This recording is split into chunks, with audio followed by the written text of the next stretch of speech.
شیطان کے واقعے میں جو ہمیں سبق ملتا ہے نا آدم علیہ السلام اور شیطان کے واقعے میں، اس کو میں 2 لفظوں میں بس بیان کر کے بات ختم کرتا ہوں. دیکھو اس واقعے میں ہمیں بڑا سبق کیا ملتا ہے کہ 3 کیٹیگری کے لوگ آئے ہمارے سامنے، ایک آدم، ایک فرشتے اور ایک شیطان، یعنی جن. فرشتے سے کیا ہوا؟ فرشتوں کو اللہ نے بتایا کہ گارے سے مخلوق پیدا کر رہا ہوں، سجدہ کر لو. فرشتوں کو لاجک سمجھ میں نہیں آئی، نہ انہوں نے لاجک پوچھی، بغیر کہے ٹھا کر کے سجدہ کر لیا. نافرمانی کا کوئی تصور تھا ہی نہیں. ہم لوگ انسان ہیں یا فرشتے ہیں یا انسان ہیں؟ انسان ہیں. اس کا مطلب ہم سے یہ امیدیں نہیں لگائی جا سکتی کہ جہاں حکم آیا سارے احکام ٹھا کر کے ہم ٹھک ٹھک ٹھک ٹھک فالو کرتے ہوئے چلے. اللہ نے کہا نظر کی حفاظت. بچپن میں پہلی دفعہ جب یہ آیت سنی تو اس کے بعد سے لے کر آج تک کسی انٹی کی طرف نظر نہیں اٹھی. اتنے نیک کھمبے سے ٹکرا گئے مگر کسی خاتون کو نہیں دیکھا، کیونکہ ہم فرشتے بولو نہیں. دوسری طرف شیطان تھا. شیطان کو کہا سجدہ کرو، اتنا ڈھیٹ، یعنی وہ 180 ڈگری پہ دوسری طرف نافرمانی میں، فرشتے فرما برداری میں 180 ڈگری پہ ادھر. لاجک واجک پوچھی نہیں، دھاڑ کر کے سردے میں گر گئے. دوسری 180 ڈگری پہ کون تھا؟ شیطان. اس کو کہا سجدہ کرو. اس نے یہ نہیں کہا نہیں کروں گا. لم اکن، اٹ ازنٹ پاسبل.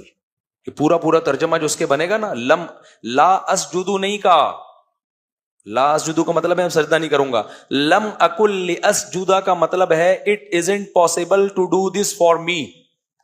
یہ میں نے کہا تھا نا تھوڑی تھوڑی مجھے بھی آتی ہے، وہ بھی ثبوت ہو گیا. یہ میرے لیے پاسبل ہے ہی نہیں. یہ مطلب بنتا ہے اس کا. لم اکن، ایسا ہو ہی نہیں سکتا کہ میں ایسا ہوں ہی نہیں. یہ دوسری طرف 180 ڈگری پہ ہے کہ نہیں ہے؟ پھر اللہ نے جب ڈانٹ کے نکالا دفع ہو جائے یہاں سے، تو بھی کھوپڑی میں بات نہیں ہے، اور اڑ گیا، اور زیادہ کیا ہو گیا؟ اڑ گیا. بھائی اب تو میں ان کو بھی گمراہ کروں گا، میں تو جاؤں گا ان کو بھی جہنم میں لے کے جاؤں گا. یہ دوسری 180 ڈگری ہے. بیچ میں تھے آدم علیہ السلام. ان کی، ہم لوگ شیطان بھی نہیں ہے. کیا خیال ہے کہ جو اللہ کہہ رہے ہیں الٹا چلنا شروع ہو جائے؟ ہر کام الٹا بھی نہیں کر رہے ہیں نا ہم لوگ. کیا خیال ہے بھائی؟ کچھ سیدھا بھی کر رہے ہیں، کچھ الٹا بھی کر رہے ہیں. تیسرے ہیں آدم علیہ السلام جو ہمارے والد ہیں. ان کی نیچر کیا تھی؟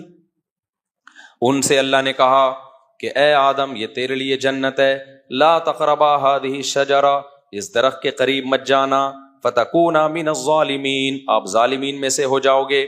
شیطان نے آ کے ورغلانا شروع کیا، مزین کیا اس درخت کو. اتنا اٹریکٹیو درخت، اتنا خوبصورت، کچھ تو وجہ ہوگی جو اللہ نے روکا ہے. بلا وجہ تو اللہ بھی نہیں روکتا نا. اصل میں اس لیے روکا ہوا ہے، یہ واحد درخت ہے جسے کھاؤ گے تو موت ختم ہو جائے گی، ہمیشہ جنت میں ہی رہو گے. تو اتنی خوبصورت ہم جب بحیرہ ٹاؤن سے اتنا متاثر ہوتے ہیں تو آدم علیہ السلام جنت سے کتنا متاثر ہوئے ہوں گے؟ کیا خیال ہے؟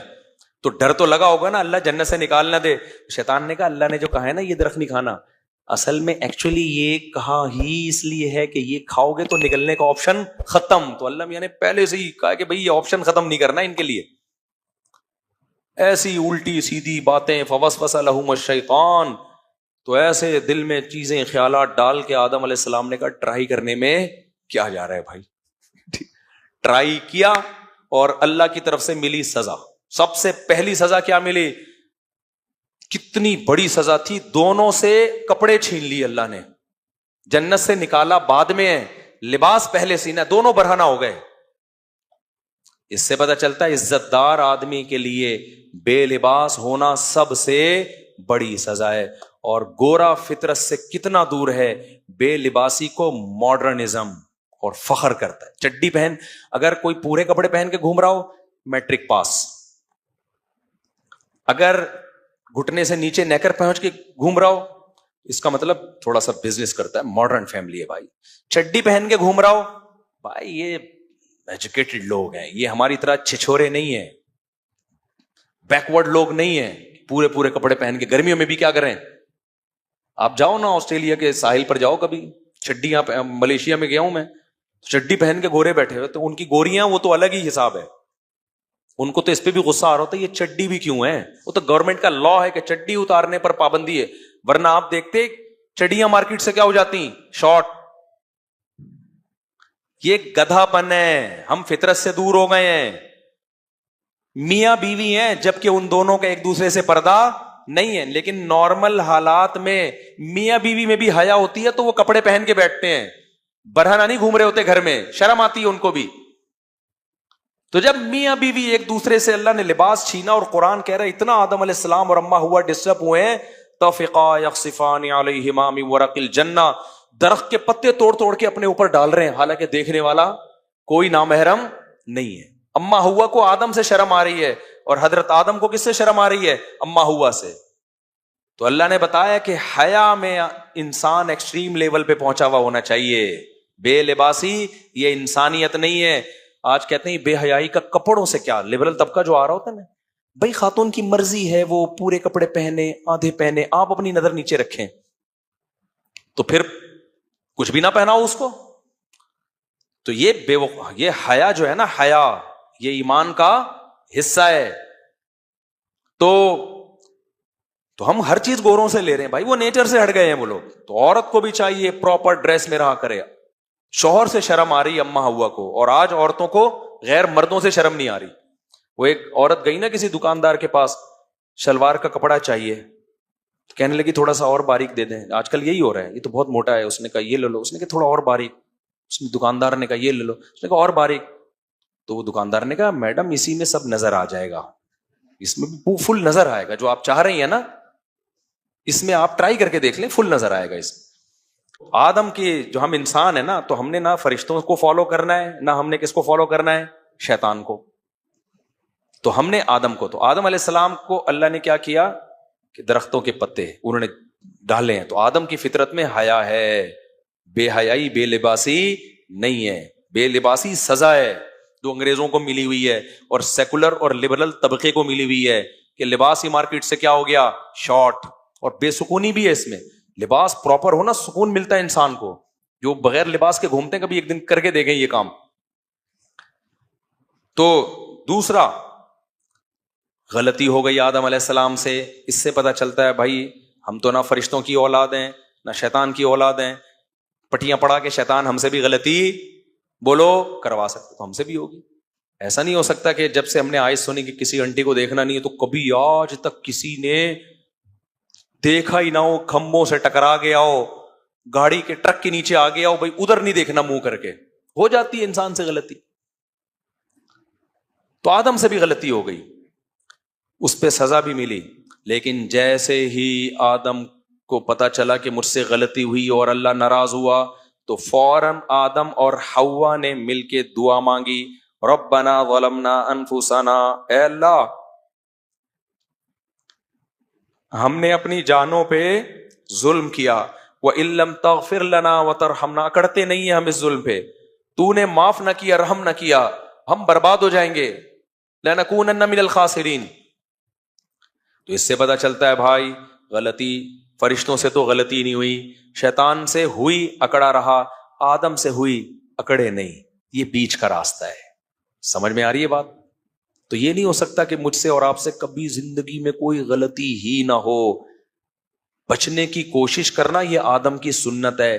اگر ہو جائے تو پھر توبہ کرنا یہ بھی کس کی سنت ہے, آدم کی سنت. تو کوشش کریں بچنے کی, ہو جائے تو توبہ میں تاخیر مت کریں.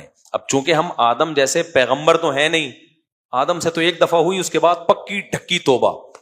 ہم سے ہو سکتا ہے 2 دفعہ ہو, اور کھمبا ٹکرا کے ہمیں پتہ چل جائے کہ ہم سے کیا ہوئی ہے. وہ کھمبا ہی سزا کے طور پر, کھمبا ٹکرانا سمجھتے دیکھتے, وہ ایک صحابی کے ساتھ ہوا نا کہ وہ کسی کو دیکھ نظر پڑی کوئی, تو وہ ٹکرا گئے کسی چیز سے, تو آپ نے فرمایا یہ سزا ہے, بس اللہ نے دنیا میں کیا دے دیا, حساب و کتاب پورا کر دیا. تو اگر میرے بھائی کبھی ہو جائے, اب لڑکوں کو ہینڈ پریکٹس کی عادت پڑ چکی ہے, توبہ کرو بار بار. فوج فلموں کی عادت پڑ چکی ہے, چھوڑو اس کو. کمپیوٹر نکال دو گھر سے, بند کمرے میں مت بیٹھو. پھر بھی دیکھ لیا, توبہ کرو, نکاح کرنے کی کوشش کرو تاکہ یہ عادت جلدی چھوٹے. صدقہ کرو, روزے رکھو, کسی طرح سزا دو اپنے آپ کو, لڑو. ہتھیار ڈال دیے نا, اگر ہتھیار ڈال دیے کہ یار مجھ سے نہیں چھوٹ رہا, یہ فوج فلمیں مجھ سے نہیں چھوٹ رہی. جس دن آپ نے ہتھیار ڈال دیے تو بس اللہ بھی کہے گا اب تیرے لیے جہنم کے علاوہ کوئی اور آپشن نہیں ہے. کیوں؟ انلزمکموہا، تو بچنا چاہتا نہیں ہے، ہم زبردستی جنت تھوپ دیں، یہ نہیں ہوگا. لڑتے رہے نا شیطان سے. پھر اگر گناہ سے نہیں بھی بچے نا تو کم از کم یہ تو ہوگا نا، اللہ کہے گا کوشش پوری کی ہے اس نے، کچھ اس نے کیا، کچھ میری رحمت کام آئے گی. اگر آپ نے ہتھیار ڈال دیے کہ مجھ سے، بہت سے لوگ کہتے ہیں بھائی میں توبہ کر کر کے تھک گیا. فوش فلموں کے بارے میں تو بہت ہے کامن یہ چیز، یار توبہ کر کر کے تھک گئے بھائی، ہم سے نہیں چھوٹ رہا ہے، چلو اب دیکھو بس چھوڑو، عادت ڈالو. تو پھر ٹائم متعین کر لی ہفتے میں کتنی دفعہ دیکھنا ہے. اب جب اس کنڈیشن میں آ گئے نا، یہ بہت ڈینجرس ہے. یہ کیا ہے؟ اس کا مطلب ہے کہ اب آپ نے کمپرومائز کر لیا جہنم پہ. تو جب آپ نے کر لیا ہے پھر اللہ کو کوئی شوق نہیں ہے کہ وہ آپ کو جہنم سے نکالے، وہ بچائے جہنم سے. نہ اللہ اسی کے لیے جو کوشش میں لگا وہ. تو اس لیے 100 بار اگر توبہ ٹوٹی ہے 100 بار کیا کرو؟ توبہ. ایک آخری بات کر کے، حکیم اختر صاحب رحمہ اللہ تعالیٰ ایک بڑی پیاری مثال دیا کرتے تھے. کہتے تھے خراب چیز اگر ٹوٹ جائے تو جوڑی نہیں جاتی، اس کو اٹھا کے پھینک دیا جاتا ہے. ایک پیالہ آپ کے پاس پتھر کا تھا، چینی کا پیالہ تھا، ٹوٹ گیا، کون گھنٹوں بیٹھ کے جوڑتا ہے؟ اٹھا پھینک. مٹی کا پیالہ ہے دوسرا لے لے. لیکن اگر وہ سونے کا پیالہ ہو اور ٹوٹ جائے تو کیا کچرے میں پھینک دو گے؟ ایلفی سے دوبارہ جوڑو گے. پھر ٹوٹ گیا پھر جوڑو گے، پھر ٹوٹ گیا پھر جوڑو گے. فرماتے تھے اللہ سے تعلق یہ سونے کے پیالے سے زیادہ قیمتی چیز ہے. یہ ٹوٹتی ہے گناہ سے، جڑتی ہے توبہ کی ایلفی سے. اور فرماتے تھے یہ ایلفی الفت سے نکلا ہے. سمجھ رہے ہیں نا؟ یہ ایلفی کہاں سے نکلا ہے؟ الفت. تو الفت محبت نا، اللہ سے کی نافرمانی کی تو اللہ سے نفرت، ایک قسم کی نفرت ہی ہے یہ. تو الفت کیسے ہوگی؟ توبہ سے. تو وہ توبہ کی الفی سے یہ تعلق کیا ہوگا؟ دوبارہ جوڑا جائے گا. تو اللہ سے تعلق گناہ کر کر کے بار بار ٹوٹ رہا ہے تو یہ تعلق اگر کم درجے کی چیز ہے، کچرے میں پھینکنے کی چیز ہے تو پھینک دو. لیکن اگر بہت قیمتی چیز ہے تو بھائی قیمتی چیز 100 دفعہ ٹوٹتی ہے تو 100 دفعہ اس کو جوڑا جاتا ہے. تو توبہ کی الفی سے اللہ کے تعلق کو بار بار جوڑا جائے. یہ آدم علیہ السلام کے واقعے سے ہمیں ملتا ہے.